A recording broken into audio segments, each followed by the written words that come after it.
Welcome to Meenakshi creatives. నేను మీ మీనాక్షి రాజశేఖర్ని. ఇవాళ కృష్ణాష్టమి పూజ నేను ఏ విధంగా చేసుకున్నానో మీకు చూపిద్దామని ఇవాళ నేను ఈ వీడియో చేస్తున్నానండి.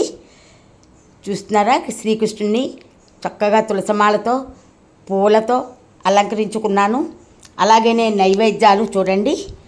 ఇది రవరాడు అండి, అది మైసూర్ పాక్ అండి, ఇవి చేగోడీలు, ఇవి చెక్కలు, ఇది పప్పు అన్నం పెరుగు, అలాగని అది దద్దోజనం, అది అటుకులు బెల్లం కొబ్బరి కలిపింది, అవి పాలకాయలండి, అవైతే ఇంకో రకం వాటి పేరు మర్చిపోయాను. ఇవి అరటిపళ్ళు అండి, ఇవి ద్రాక్ష పళ్ళు, అలాగనే ఇవి జామకాయ, అది యాపిల్ అండి. ఇలాగా నేను ఇవన్నీ పెట్టి శ్రీకృష్ణుడిని ఇలా పెట్టుకుని ఇలాగ బాలకృష్ణుడికి నేను పూజ చేసుకున్నానండి. ఇవాళే కదా అండి శ్రీకృష్ణ అష్టమి నాడే కదా శ్రీకృష్ణుడు పుట్టాడు.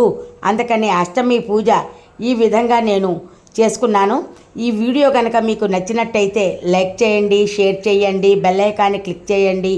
మా కొత్త నోటిఫికేషన్స్ మీకు వస్తాయండి. బాగున్నాయా అండి? ఎంత ఇది వెన్నండి, ఇది వెన్న, సారీ చెప్పడం మర్చిపోయాను, ఇది వెన్నండి. అది ఆ వెన్న పెట్టడం కోసమని ఆ చిన్న వెండి గిన్నె కొనుక్కున్నాను నేను.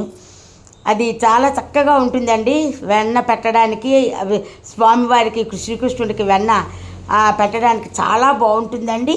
ఇవన్నీ చూస్తున్నారు కదా, ఇవన్నీ కూడా నేను ఇలాగా అమర్చుకున్నాను. అయితే నచ్చిందని అనుకుంటున్నాను.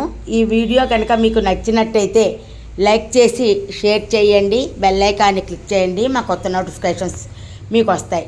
ఉంటానండి. నేను మీ మీనాక్షి రాజశేఖర్ని. శ్రీకృష్ణుడితో ఎండ్ చేద్దాం.